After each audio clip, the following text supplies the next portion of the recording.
Why was she staring at the map longer than anyone else? The briefing room hummed with muted voices, boots shuffling, chairs scraping against the concrete floor. But she stayed fixed on the lines and circles projected on the wall, almost like if she stared hard enough, the details would rearrange into something less impossible. Her teammates joked in low voices. Some leaned back with arms folded, chewing gum, trying to look unbothered. But her stillness was different. She wasn't confused, she wasn't lost, she was hiding something.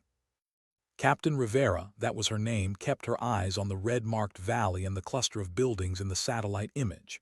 A forward operating base dug into a ridge.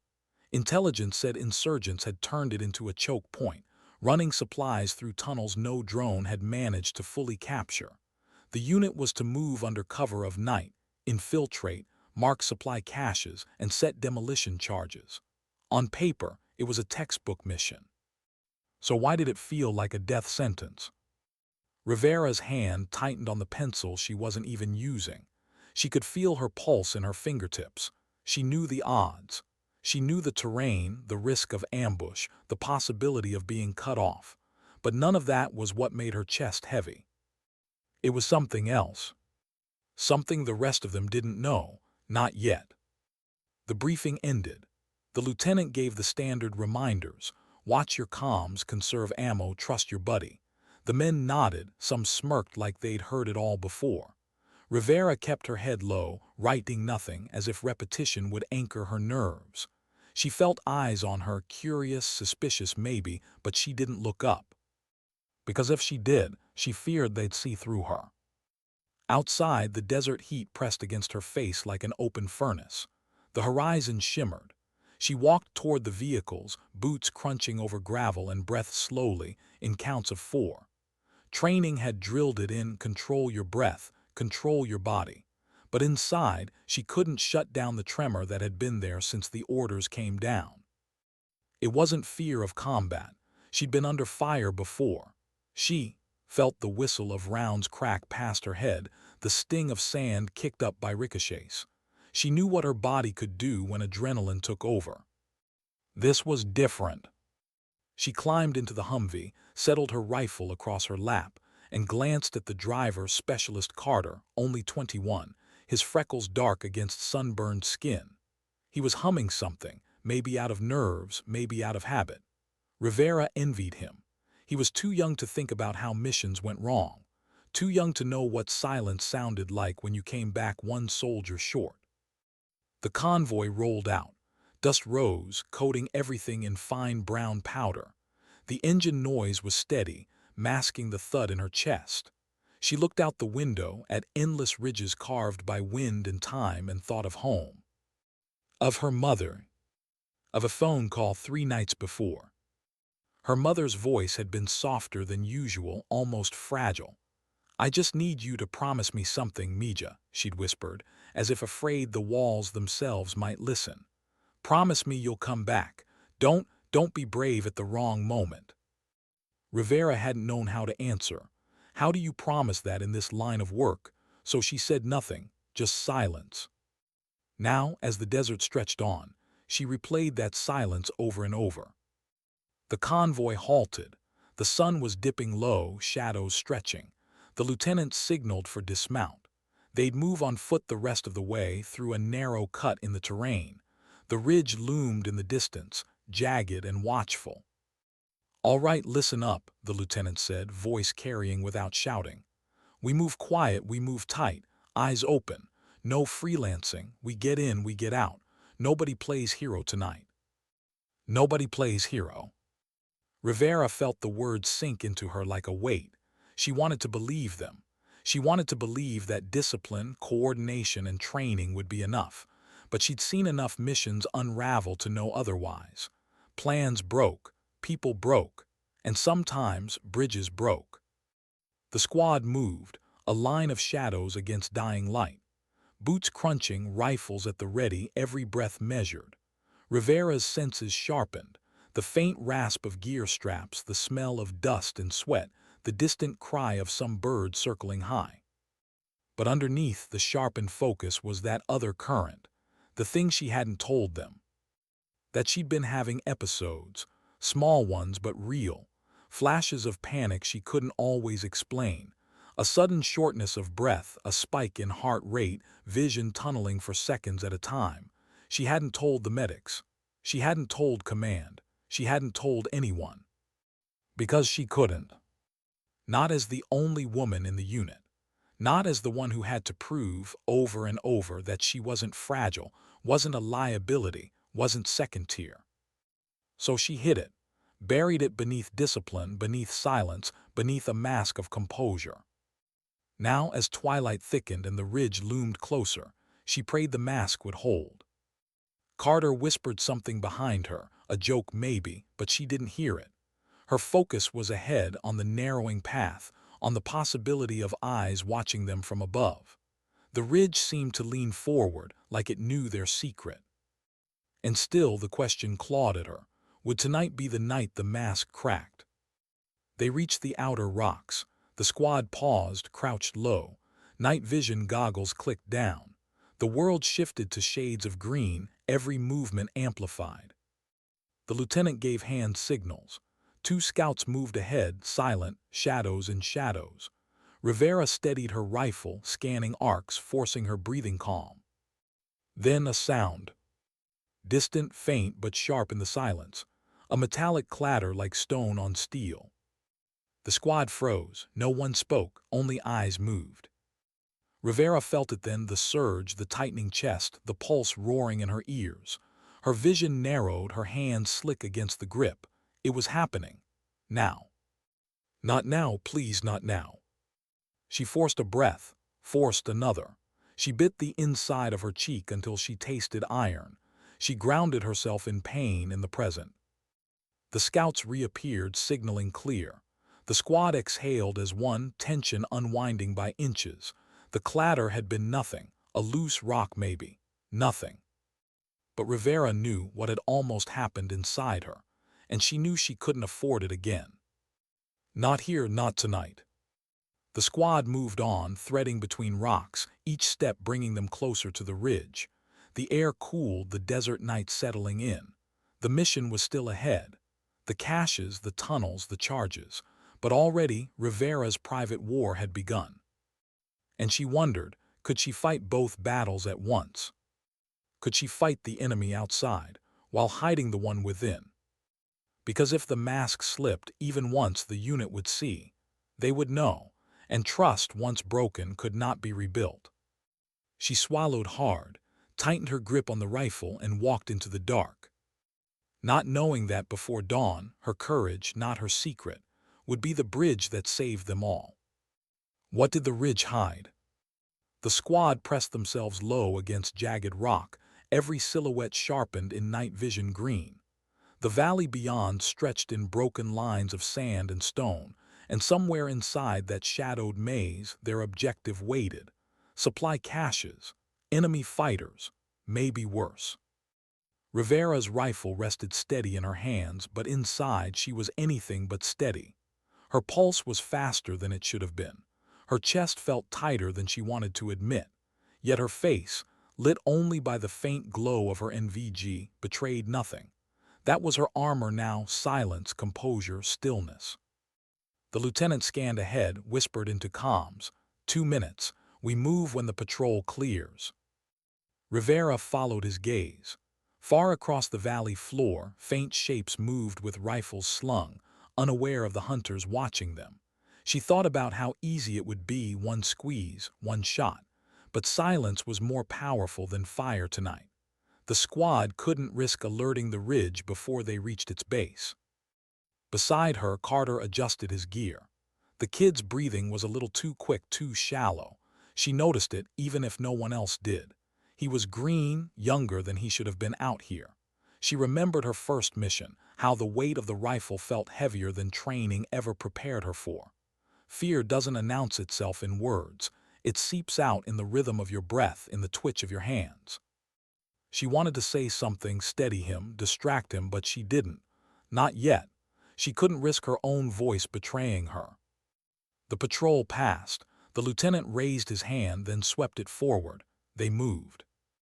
Every step was deliberate, heel to toe, weight balanced, rifles angled, shadows among shadows. Rivera's eyes darted across every corner of her arc. A loose boulder, a dark cleft in the ridge wall, the glint of something metallic, no, just a trick of moonlight. Her body was alert, her training was sharp, but her mind wandered. She thought of her brother.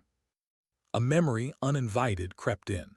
Him sitting cross-legged on the floor building model planes as a boy, his focus so intense, so unshakable. He wanted to fly, to touch the sky, to see the world from above. But he never made it past 19. A roadside bomb took that from him before he'd even left the ground. And she, the older sister, had sworn, quietly, at his graveside, that she'd carry his courage where he could not. But courage was heavy. Sometimes it felt heavier than the rifle strapped to her chest. The squad halted again. The scouts returned, crouching low. Whispered words passed through hand signals. Tunnel entrance spotted, guarded. Rivera's gut tightened. This was it. The lieutenant leaned close, voice low but steady. 2 guards, 1 sniper perch. We take them fast, silent. Rivera, you're on overwatch. She nodded, but something caught in her throat. Overwatch. The one role she'd never failed at, and the one that demanded stillness, precision, absolute control. She climbed a small outcrop, settled behind jagged stone. Her scope aligned with the faint silhouette of a guard posted near the tunnel. He shifted weight, bored, rifle hanging loose. Easy target. Too easy. She exhaled, slow. Her finger rested lightly on the trigger. The crosshairs steadied. But inside, the tremor threatened again. The episode. Not now, not with a unit depending on her. She forced her breath to level. She counted it, 1, 2, 3, 4. She blinked long and hard, the green haze of NVG sharpened. The tremor eased just enough. The lieutenant's voice in her ear, execute. 2 muffled pops, suppressed shots. Rivera squeezed. 1 guard dropped before his head even hit his chest. Another soldier's knife flashed in silence. The sniper above never had a chance. 3 lives ended in the span of 3 heartbeats. The squad flowed forward. Rivera rose, her body running on training, but her mind lingered. She'd taken lives before, but every time there was a moment after. A silence that pressed against her chest like a question. Are you still yourself? She didn't answer it, she couldn't. The squad reached the tunnel entrance. The air there was cooler, damp. A faint stench drifted up, oil, rot, and something else, something human. The lieutenant signaled. They split. Rivera covered the rear as 2 soldiers slipped inside first, NVGs cutting through darkness. Carter leaned close to her, voice barely a breath. Think it's true what Intel said, that they're storing civilians down there. Rivera didn't answer, she didn't know. But she remembered a different tunnel, 2 years earlier, a different country. She remembered the cries echoing in pitch black. She remembered the ones they couldn't save. She shoved the memory down hard. Eyes forward, she whispered back. They entered the tunnel. The shift was immediate, the silence heavier, the air thicker. Every sound magnified. Boots scuffing dirt, metal brushing fabric, the faint buzz of an unseen generator deeper within. The squad's line snaked forward, rifles raised. Rivera's hands were steady now. The confined space anchored her, gave her something physical to press against. The tremors never came in tunnels, only in the open, only when there was too much sky. She almost felt safer here, almost. The deeper they went, the more signs they saw. Empty crates, footprints in dust, a discarded boot. The walls were rough, reinforced in places with stolen wood beams. Then a sound. Not the hum of machinery, not the shuffle of boots, something else. A cough. Soft, human. The squad froze. Rifles swung toward the sound. The lieutenant held up a fist, listening. Another cough, rasping, wet. Rivera's chest tightened again, but not from panic this time, from recognition. It was the sound of someone weak, sick, vulnerable. The lieutenant signaled, moving forward slow. Around the bend, the tunnel widened, and there, huddled against the wall, were two figures. Not fighters. Civilians. A woman clutching a boy, no older than 10, his small frame trembling with each cough. Rivera felt her throat close. Not here, not again. The squad spread out, rifles still raised. The lieutenant cursed under his breath, then whispered into comms. "Command, we've got civilians. Repeat, civilians in the tunnels. What are your orders?" Static, then a voice, cold, clipped. "Proceed with mission, mark caches. Civilians are secondary." Secondary. The word cut deeper than any bullet. Rivera's gaze locked on the boy. His eyes, wide, glistened in NVG green. Eyes that didn't belong in a war zone. Eyes that reminded her of her brother long ago, before model planes turned to ashes. She wanted to speak, to say something, but she didn't, not yet. The lieutenant motioned for two soldiers to secure the civilians. The squad pressed on. Rivera followed, her mind splintered. One part on mission, one part on the boy's eyes, one part on the secret trembling she still hid. But all of it converged into one thought that wouldn't leave her. Sometimes courage isn't pulling a trigger. Sometimes it's standing when everyone else stays silent.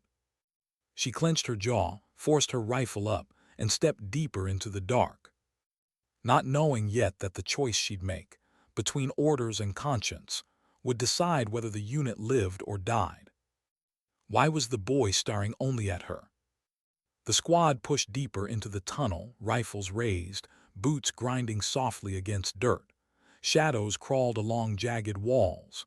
The boy coughed again, but this time he didn't cling to his mother. His gaze followed Captain Rivera, sharp despite his trembling, like he sensed something in her that the others couldn't see. Rivera felt it, the weight of it. His eyes pressed against her back as she moved forward, as if daring her to look again. But she didn't, she couldn't. The lieutenant's voice was clipped, steady. "Keep it moving. We clear the main chamber, then double back." Rivera scanned her arc. Shapes of crates stacked haphazardly, some open, others sealed. The faint chemical smell was stronger here, explosives, accelerants, enough to burn the valley to ash. Carter whispered behind her, "That kid, he doesn't look like he's been fed in days." Rivera gave no reply. She couldn't let her voice betray her, couldn't let Carter see how his words twisted inside her. The squad reached a fork in the tunnel. Left, the sound of machinery hummed louder. Right, silence. The lieutenant raised two fingers, split the team. Rivera was sent right with Carter and two others. The silence deepened. The walls here narrowed, pressing close, forcing them into single file. Every breath seemed too loud. Rivera's NVG caught something on the wall, scratch marks. Long, jagged, frantic. She stopped, raised her hand. The squad froze. She ran her gloved fingers across the grooves. Not tools, not random. Nails, human nails. Her stomach knotted. She imagined someone trapped here, clawing for air, clawing for light. She heard phantom echoes of that sound, nails on stone, until she blinked hard to shake it away. Carter's whisper broke it, "Captain." She lowered her hand, "Keep moving." But inside she felt the tremor again, the pulse quickening, the chest tightening. No, not now, not in front of them. She forced her steps forward. At the end of the tunnel they found another chamber, small, crates stacked waist-high. A lantern flickered dimly, and in the far corner another figure. This one wasn't a child. A man. He sat slumped, hands bound, head sagging. His face was bruised, swollen. His shirt was torn, but he was breathing, alive. Carter stepped forward, but Rivera stopped him with a hand across his chest. "Hold." Her rifle stayed leveled. The man stirred, coughed weakly, lifted his head.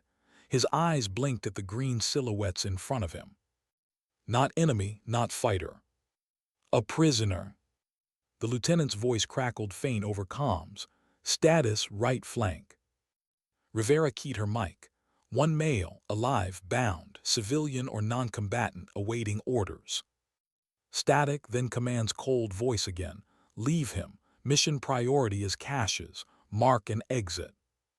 Rivera froze. Leave him. The word cut like a blade. Carter looked at her, disbelief on his young face. We can't just. Quiet, Rivera hissed, sharper than she intended. His jaw clenched, but he obeyed. She stared at the man in the corner. His eyes held no strength, but they held something else. A question, a plea without sound. And it burned, because she'd seen those eyes before. Her brother, after the blast. The medics had said they couldn't save him, that they had to focus on the living. She'd screamed until her throat gave out, but their words hadn't changed. Secondary, that's what they'd called him. A body, not a boy. Now here she stood again, a man still breathing, a boy coughing in the other chamber, and command telling her leave them. Her hands trembled against the rifle. She gritted her teeth, forced them still, but her chest was on fire. The others looked to her, waiting, trusting, not knowing what storm churned beneath her silence. Finally she spoke low, even. We mark the caches, we move. The words felt like betrayal. But her mask held. They set charges, small beacons blinking red in the dark. Rivera placed hers with precision, her fingers steady even as her heart waged war. Each marker beeped faintly, like a countdown not just for the explosives, but for her conscience. When the last beacon blinked, the lieutenant ordered regroup. The squad flowed back toward the fork. Rivera glanced once over her shoulder.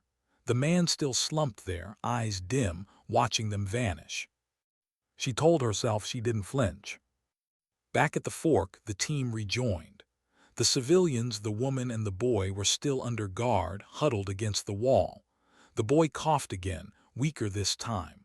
The sound struck her deeper than gunfire ever had. The lieutenant didn't linger. Mission complete, exfil route confirmed, move. The squad began retreating, steps deliberate, rifles ready. Rivera followed, her mind a storm. Every cough echoed, every scratch mark burned, every eye haunted. And then the sound that changed everything. A shout from deeper in the tunnel. Voices, angry, rising, enemy fighters. The squad snapped to ready, rifles aimed back toward the dark. The lieutenant cursed. They know, move faster. The civilians cried out softly, terrified. The boy clung to his mother. Rivera's breath quickened, but she steadied it. They reached the outer chamber. Faint moonlight spilled down the tunnel entrance. Safety just ahead. But then gunfire erupted behind them. The echoes slammed through the tunnel like thunder. Bullets sparked against stone. The squad dove for cover. Rivera returned fire, her rifle cracking, muzzle flashes lighting the dark. Carter shouted, voice cracking, they're flanking. Chaos, dust, stone chips raining down. The civilians screamed. Rivera's world narrowed, the tunnel, the muzzle flashes, the choking smell of gunpowder. Her hands were steady now. No tremor, no hesitation, just training, just survival. She fired, reloaded, fired again. 2 fighters dropped. Another pressed forward, only to be cut down by the lieutenant's burst. But more came. The squad was outnumbered. And then Rivera saw it, the civilians in the line of fire. The boy coughing, his mother shielding him, pressed against stone. Her chest clenched. She heard her mother's voice, soft and fragile. Promise me you'll come back. Don't be brave at the wrong moment. But what if the wrong moment was the right one? Rivera didn't think, she moved. She threw herself across the tunnel, her body a shield. Bullets sparked inches from her. She dragged the civilians behind cover, her arms burning with strength she didn't know she still had. The boy looked up at her again, eyes wide, unblinking, not afraid now, almost trusting. And in that instant she knew. The mask she'd worn, the silence, the composure, it wasn't to protect her. It was the bridge. The only thing holding her unit together. The firefight raged. The squad fought back, every rifle a wall of survival. But Rivera's mind was somewhere else, not on fear, not on failure. On choice. She made it. And whatever came next, she would carry it. Because sometimes courage isn't in killing. It's in standing where no one else will. The gunfire slowed, then stopped, smoke hung thick, bodies lay still. Silence pressed in, broken only by the boy's weak cough. The squad regrouped, battered but alive. The lieutenant's eyes met Rivera's, a flicker of something unspoken, respect. But she said nothing. She only adjusted her rifle, steadied her breath, and prepared for the next step. Because the night wasn't over. And dawn would demand more than bullets. It would demand the truth. Why was the silence heavier than the gunfire? The echoes of the firefight still clung to the tunnel walls. Smoke drifted in uneven ribbons, curling like ghosts around the jagged stone. The acrid stench of gunpowder and charred fabric mixed with the damp earth. Every breath felt thick, clogged with grit and memory. The squad moved carefully, stepping over bodies, rifles still raised though the echoes had faded. No one spoke, not yet. Rivera pressed her back against the wall, her rifle lowered but not slack. Her chest rose and fell with steady, measured breaths. She'd forced herself calm, forced the tremor back into its cage. Her hands were steady now, almost too steady, as if she'd locked the fear somewhere deep, unreachable. But inside she knew, the mask was cracking. The civilians huddled against the far wall. The woman held the boy close, whispering something soft into his ear in a language Rivera couldn't fully make out. The boy's eyes, wide in NVG green, never left her. Not the lieutenant, not the squad, only her.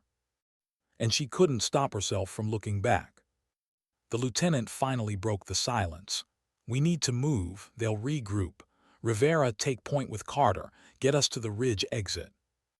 She nodded, wordless. Her boots crunched over grit as she moved forward. Carter fell in behind her, his breathing uneven, too fast.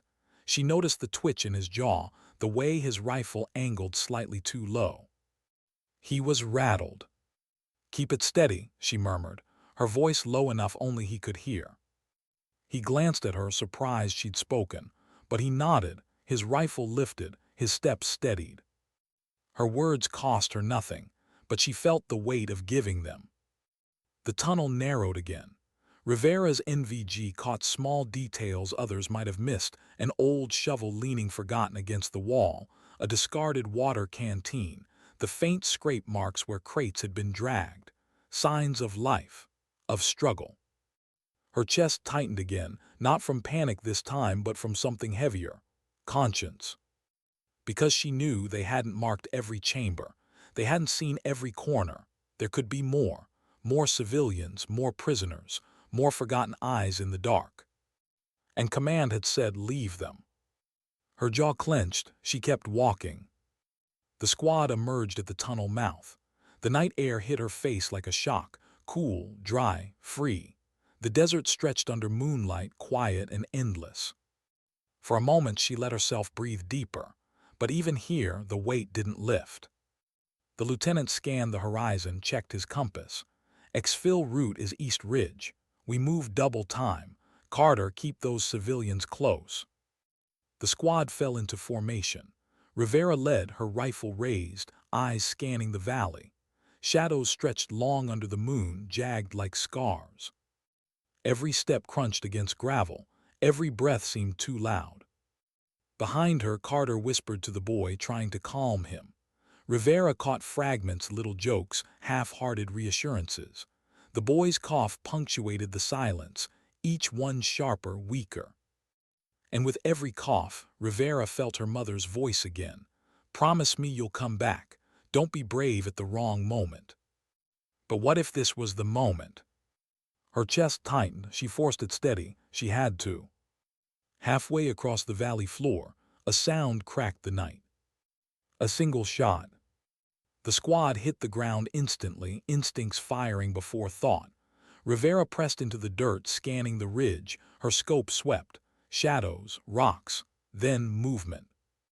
A muzzle flash. Sniper. Pinned. Bullets whined, slamming into stone, kicking dust into the air. The squad scrambled for cover, but the valley floor was too exposed. Nowhere to run. The civilians shrieked, huddling low.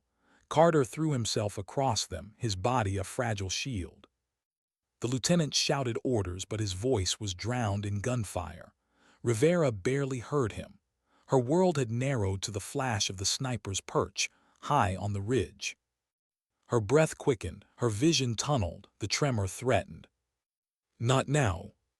She shut her eyes for half a second, felt the dirt against her cheek, the weight of the rifle in her hands. Anchors, real, present. She opened her eyes, the world sharpened. Her scope found the ridge. The faint outline of a head, a shoulder, the barrel of a rifle jutting from cover. She exhaled, slow. Her finger squeezed. The shot cracked, echoed. The figure slumped. Silence followed, heavy and absolute. Her hands stayed steady. Her breath stayed calm. But her chest was fire. The squad moved again, sprinting across the valley, diving behind rocks, dragging the civilians with them. The lieutenant barked into comms, calling for backup, for overwatch, for extraction. Static answered. Rivera stayed at the rear, covering, scanning. Every shadow seemed alive. Every sound felt amplified. When they finally reached the base of the east ridge, they collapsed into shallow cover. Sweat-streaked faces, chests heaved. Carter coughed, not from illness but from dust, his face pale. "We're not getting out, are we?" Rivera looked at him. His freckles were darker in the moonlight, his youth raw against the grit of his fear. She didn't answer, not yet. The lieutenant checked his map, muttered curses. "We'll hold until extraction, if they send it." "If." The word hung heavier than the silence. The civilians huddled close. The woman rocked her boy gently, whispering. His cough rattled the night. Rivera leaned her head back against stone, staring at the stars faint above the ridge. Her mind flickered between worlds, the valley now, the graveside then, the promise she'd never spoken but always carried. Her brother's face. Her mother's voice. The boy's eyes. All of them converging into one truth she couldn't outrun. The mask she wore wasn't built for herself. It was built to keep everyone else from collapsing. And maybe, just maybe, that was what courage really was. But as dawn crept closer, painting the horizon in faint gray, Rivera knew the mask couldn't hold forever. Her secret was bleeding through. And sooner or later, the unit would see it. Why did dawn feel like a lie? The first light crept over the ridge, washing the valley in pale gray. To anyone else, it might have felt like hope, the promise of a new day, of survival. But for Rivera, dawn only stripped away the shadows she'd hidden in. No more darkness to mask the tremor in her hands.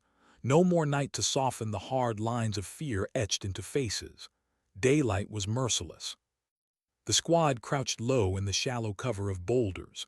Dust clung to sweat. Eyes were hollow from a night of holding their breath between gunfire and silence. The civilians huddled tight. The woman had wrapped her shawl around her son, though the fabric did little against the desert chill. His cough rattled, sharper now, each one pulling the squad's eyes whether they wanted to look or not. Carter was closest to them, his rifle across his knees, his free hand tightening and loosening in nervous rhythm. His gaze kept flicking to Rivera, as if searching for some anchor she didn't want to provide. The lieutenant crouched over his map, compass steady, voice low but tight. "Extraction window closed 2 hours ago. Command hasn't responded. Either comms are jammed or they've written us off."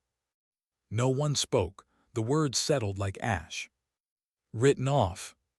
Rivera's jaw locked. She knew what that meant. Collateral, dispensable, the kind of numbers command didn't lose sleep over. But Carter broke the silence. His voice cracked, young and sharp. "So what, we just sit here and die?" The lieutenant's eyes snapped up hard. We hold position, we conserve ammo, we wait for orders. Carter shook his head, laughter dry, brittle. Orders, they're not coming, you know it, I know it. We're ghosts already. Enough, the lieutenant snapped. His hand clenched the map until it crinkled. We don't break discipline, not now. Rivera watched the exchange in silence. Her eyes drifted to the boy. His cough had worsened. His mother whispered against his hair, rocking gently, but the sound was too faint to soothe. Rivera's throat tightened. She forced her gaze away. Carter caught it. She felt his stare. You see it too, don't you? He whispered when the lieutenant looked down again. We can't leave them. That kid won't last a day out here. Rivera didn't answer. Because he was right, and he was. Her silence was its own response. Carter leaned closer, his voice a rasp. Why do you never flinch, huh? Everyone else breaks, but you nothing. You got ice in your veins or something. Her fingers tightened on her rifle. She didn't turn her head, didn't give him the satisfaction of seeing the crack. But his words cut anyway. Ice in your veins. If only he knew. The lieutenant rose suddenly, decision in his posture. We move, East Ridge, 2 clicks. There's a comms relay. If we can reach it, we can punch through the jamming. 2 clicks across open ground, Carter asked. We won't make it 10 meters without drawing fire. The lieutenant's jaw set. We don't have a choice. And that was the truth of it. The squad packed quickly, rifles checked, mags counted, water rationed. Rivera helped the woman to her feet, steadying her with a hand on her arm. The boy coughed into her shoulder, his body too light, too fragile. Rivera's chest constricted. She pushed it down. They moved. The desert stretched ahead, flat and brutal. Heat was already rising, though the sun had barely cleared the horizon. Every step felt louder than it should have. Every crunch of gravel echoed like a signal flare. Rivera scanned constantly, her scope sweeping ridges and valleys. Movement flickered at the edge of vision, or maybe it was her mind, restless and primed for threat. Then not a flicker, real. Shadows high on the ridge. Contact, she hissed. The squad dropped instantly, civilians pulled down behind rocks. Bullets cracked, dirt spraying, the ridge alive with muzzle flashes. Rivera's scope found a target, breath steady, shot clean. One down, another shifted into view. Her rifle barked again, dust, blood, silence. But there were more, always more. The lieutenant barked orders, voice sharp against the storm. Suppressing fire, move by bounds, Carter with Rivera. They sprinted low, diving behind scattered rock outcrops. The boy's cough was lost in the roar of gunfire. Rivera pressed against stone, chambered another round. Her hands were steady, too steady. The tremor locked behind the mask again. Carter slid beside her, panting. His eyes wide, pupils blown with fear. He fired wildly over the rock, not aiming, just shooting. She grabbed his rifle barrel, yanked it down. Control it, you're wasting rounds. He glared at her, face twisted. Easy for you to say, you don't feel anything, do you? The words hit harder than bullets. She almost told him, almost let it spill. The graves, the promise, the nights she woke choking on a tremor she couldn't show. But she didn't. Instead, she shoved his rifle back toward him. Feel it later, shoot now. His breath hitched, but he listened. His next burst was tighter, controlled. They pushed forward, inch by inch, blood and dust marking every step. By the time they reached a dip in the ridge, silence fell again, the kind that follows violence, heavy and waiting. The squad regrouped, breaths ragged, eyes hollow. The lieutenant scanned the ridge. We keep moving, relay stations close. Rivera reloaded, her movements automatic, but inside her chest burned. Carter slumped against rock, his voice low, aimed only at her. You ever break, even once? She met his eyes then, really met them. For a heartbeat, she let the mask slip. Just a flicker, a shadow in her gaze. It was enough, he looked away. The civilians rose slowly. The woman held her son tighter, his cough wet and ragged, his skin pale. Rivera's throat ached. Her brother's face flickered in her mind, overlapping the boy, the same fragility, the same inevitability. The lieutenant motioned them forward, "Move." And as they climbed the last stretch toward the relay, Rivera knew the truth she couldn't admit aloud. The fight outside was brutal, but the fight inside was worse. Because dawn hadn't given them hope. It had only given them clarity. Why did the relay tower look abandoned? From a distance it had seemed like salvation, a steel skeleton cutting the horizon, its thin frame gleaming in the merciless sun. But as they drew closer, silence wrapped it. No hum of power, no guards, just whine through broken glass and the rusted creak of metal shifting against itself. The squad hesitated at the base, rifles raised, eyes darting. The lieutenant signaled low, 2 fingers forward. Rivera and Carter moved first, slipping into the shadow of the entry. The air smelled of dust and iron, a tang that stuck to the back of the throat. Inside, the station was gutted. Panels ripped from walls, cables frayed like exposed nerves. A bird nested in the hollow of what had once been a console, its feathers stirring when they entered. "Stripped," Rivera murmured. The lieutenant stepped in behind them, his jaw tight. "No, scuttled. Someone did this on purpose." The words landed heavy. If the relay had been sabotaged, it wasn't just chance. Someone wanted silence. Someone wanted them cut off. Carter kicked a loose piece of wiring, frustration snapping in his voice. "So we fought across half a desert for nothing." The lieutenant turned sharp. "Control it, soldier." But his own voice wavered at the edges. Rivera crouched near the main console, running gloved fingers across dust and ash. It hadn't just been gutted. It had been destroyed clean, too clean. Explosives, timed, precise. Her gut clenched, command new. The words slipped out before she could stop them. The lieutenant's head snapped toward her. "What did you say?" She didn't answer, not directly, just kept her eyes on the ruined console. Because the truth was too raw to name. Command hadn't just lost them, they'd erased the trail. And suddenly, every silence on the radio made sense. The civilians entered last, the woman carrying her son against her chest. His cough was worse now, wet, rattling, his skin burning with fever. She pressed her lips against his hair, whispering prayers in a tongue Rivera didn't know. The sound twisted something deep in her chest. The lieutenant paced, hand dragging across his helmet. His voice cracked on the edge of control.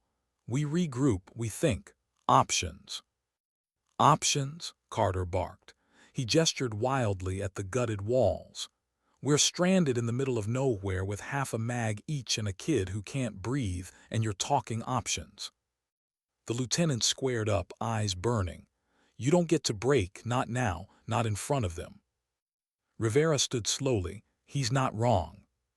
The room froze. The lieutenant's stare locked on hers. For a beat, nothing moved. Then his voice dropped, low and dangerous. "Careful, Sergeant."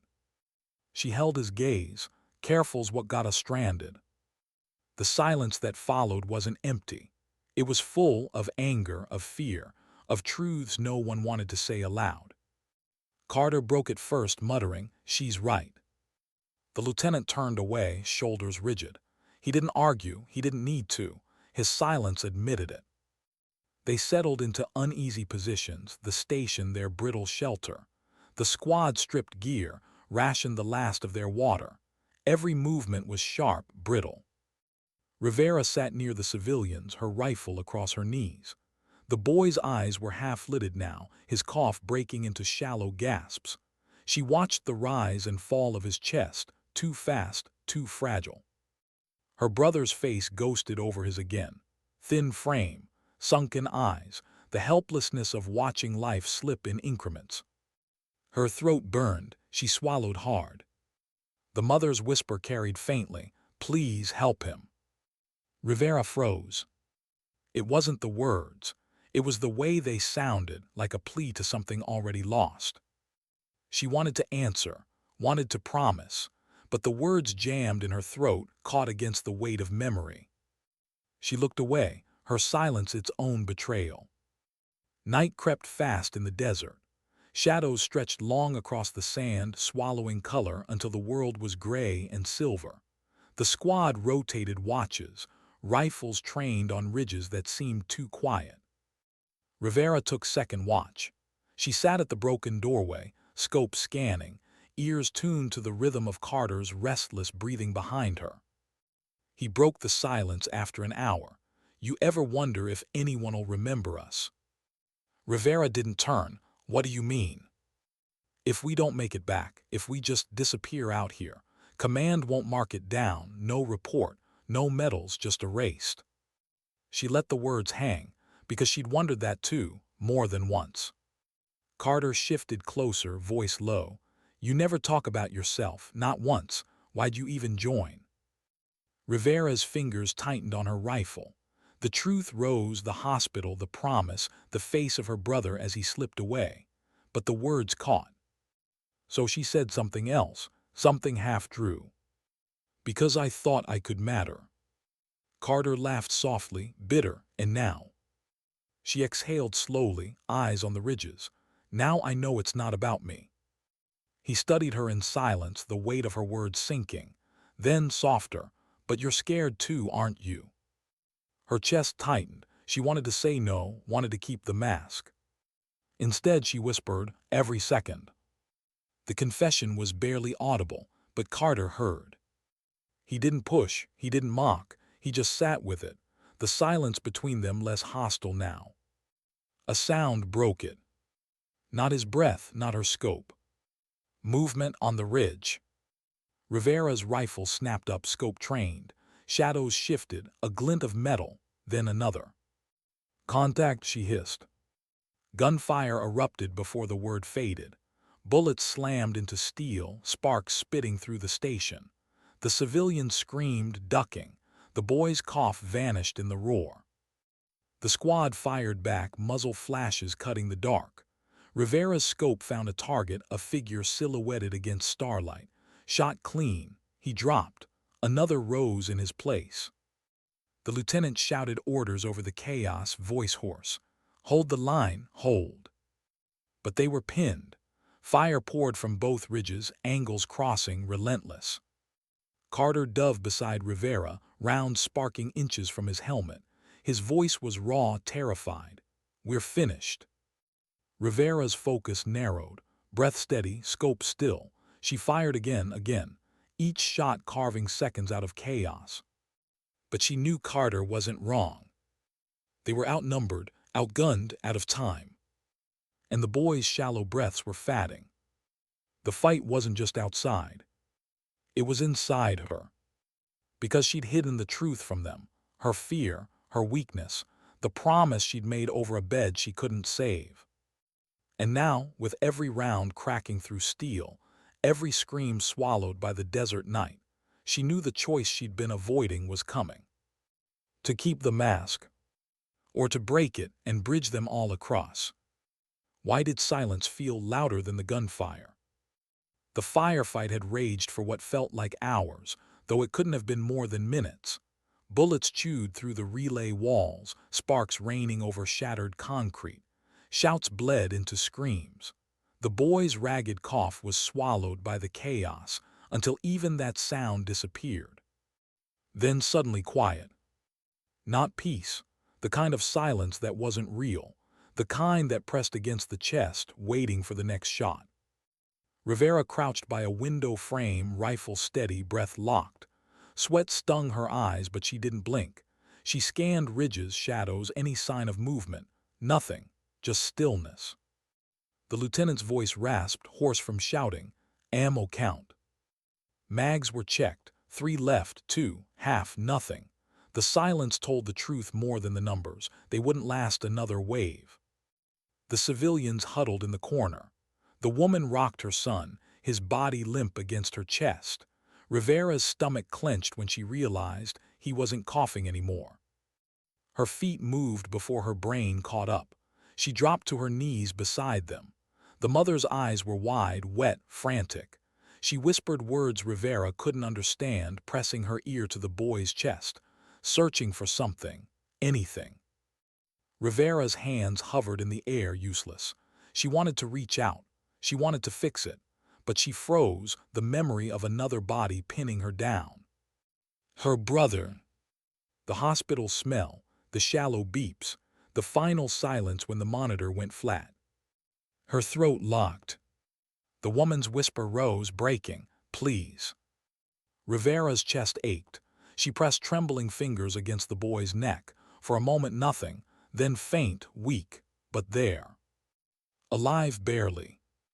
Relief surged, sharp enough to hurt, but it carried something darker with it, the weight of memory crashing into the present. Her brother hadn't been so lucky. She pulled her hand back fast, as if burned. Her mask almost snapped back into place. Almost. But Carter saw it. He knelt beside her, dirt and sweat streaking his face. His voice was raw. "What happened to you?" The words were simple, direct, and they cracked something she'd buried too deep. Rivera's lips parted, but no sound came. The walls she'd built held until they didn't. Her voice broke before the sentence did. "I couldn't save him." The words fell into the room like gunfire. No one moved. She stared at the boy's fragile chest, rising and falling in uneven rhythm, and the images blurred. This child, her brother, one in the same. Her voice shook, soft but heavy. "He was 15, pneumonia, no medicine left.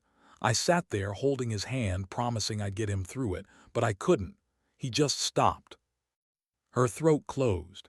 She swallowed hard, but the silence filled in what she couldn't say. The squad stared. Even the lieutenant froze. Rivera wiped her face with the back of her hand, smearing dust and tears. Her next words came sharper, stronger. "So don't you dare tell me I don't feel. I feel everything. Every second. I just can't show it, because if I do, I break. And if I break—" Her voice caught again. She forced it through. "If I break, we all go with me." Carter's eyes softened, wide with something other than fear. Recognition. The lieutenant's jaw unclenched, his shoulders dropping under a weight he'd been holding too long. For the first time since the mission began, Rivera's silence wasn't a wall. It was a bridge. The civilians clung tighter together. The woman looked at Rivera with eyes that weren't pleading anymore. They were trusting. The squad shifted closer, not by command but by instinct. A unit reforged not by orders but by truth. Outside, the desert remained still, too still. Rivera rose slowly, rifle against her chest. She met the lieutenant's eyes, her voice steadied. "They'll come again, and when they do, we won't survive standing still." The lieutenant held her gaze. Then, for the first time, he nodded, not as a commander to a soldier, as one human to another. Rivera turned to the squad. "We move before they regroup. East Ridge leads to a dry canyon. If we get through it, we lose their line of sight. We carry the kid. No one gets left." No one argued. Carter moved to the boy, lifting him gently into his arms. His face set, determined now, no trace of the panic that had nearly undone him earlier. The squad packed fast. What ammo remained was counted and distributed. The last drops of water shared, no one taking more than another. Rivera led them out into the night. The desert air was sharp, cold against sweat-soaked skin. Every sound was amplified, boots crunching gravel, gear shifting, the shallow wheeze of the boy's breath. They moved low, weaving between rocks, shadows swallowing them whole. Rivera's ears strained for pursuit. Every rustle of wind across sand felt like an enemy's step. Every star overhead burned like a witness. Halfway to the ridge, a shot cracked. The world shattered. Bullets ripped from the darkness, snapping across the sand. The squad dropped instantly, Carter shielding the boy with his body. Rivera returned fire, her scope flashing with muzzle bursts. She clipped one silhouette, then another, but more poured over the ridge. Too many. Pinned again, outnumbered, out of time. The lieutenant cursed, firing short bursts. "We'll never clear the canyon at this rate." Rivera's heart pounded, but her voice came steady, calm, anchored by the confession she'd finally unleashed. "Then we don't outrun them. We outlast them." Carter shouted back, "With what ammo?" Her eyes narrowed, scanning the ridge, shadows, angles, weakness. Not ammo, position. She rose just enough to point. "North slope too steep for them to rush. If we draw them there, bottleneck, they can't use their numbers." The lieutenant glanced, hesitation flashing. Then he nodded. "Do it." The squad shifted fast, covering each other with precise, measured fire. Rivera's voice cut through, guiding them like a metronome, short, clipped commands, not loud but steady. They reached the slope, digging in against jagged rock. Rivera took the high perch, her scope the squad's shield. The enemy came hard, shadows spilling down like a flood.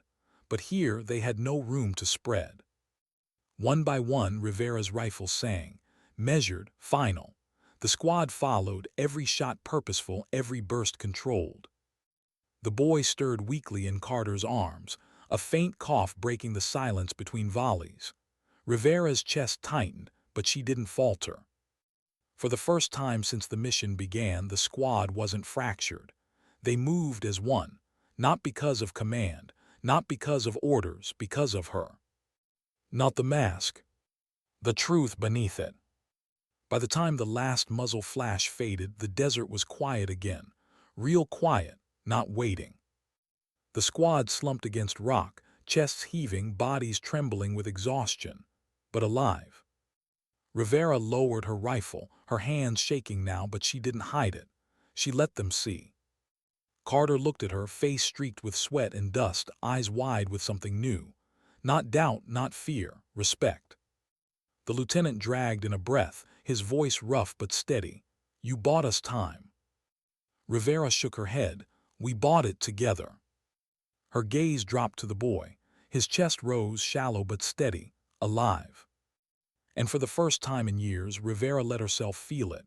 Not the mask, not the silence, the ache, the grief, the fragile hope. It didn't break her. It bridged her. And through it, all of them. She didn't hear the cheers. She only heard the silence.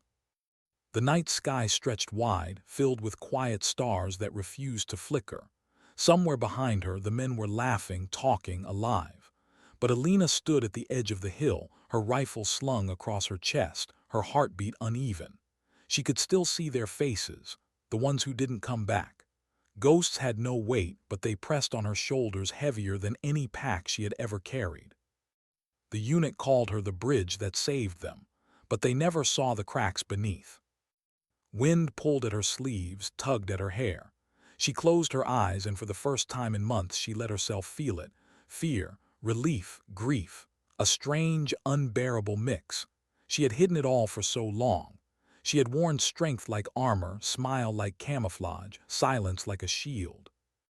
But now, alone, with no mission, no target, no order to follow, there was nothing left to hide behind. Her mind replayed the firefight in fragments, the storm of bullets, the sound of the young private's voice crying for help. The moment she ran into open fire, not because she was unafraid, but because she was terrified of losing him, terrified of failing them. And somehow in that terror she became the one they all leaned on, the one who moved first, the one who didn't break, the bridge. But what bridges are never spoken of is how fragile they are, how much weight they carry, how often they collapse once everyone else is safely across. She looked at her hands, they trembled. She clenched them into fists. The war would not remember her face. The world would not write her name in its history. Yet in the quiet spaces of memory, in the lives she had kept alive, her courage would echo, not loud, not shining, but steady. And maybe that was enough. The commander had asked her once, after it was all over, why she never told anyone how afraid she really was. She didn't answer then. She only looked away. But if he asked again now, she might finally have words. Because courage isn't the absence of fear. It's the decision to keep walking while fear claws at your ribs. It's the silence between breaths, the pause before stepping forward. It's the bridge no one sees until they've already crossed. She breathed in, slow, deep. The night air filled her lungs, cool and sharp. She whispered something no one else could hear, a promise, a farewell. And then she turned back toward the campfire glow, toward the people she had saved, toward the laughter she couldn't join but wouldn't take away from them. Her footsteps were steady, her shadow long. Sometimes dignity doesn't speak. It simply acts. And that is how she chose to be remembered.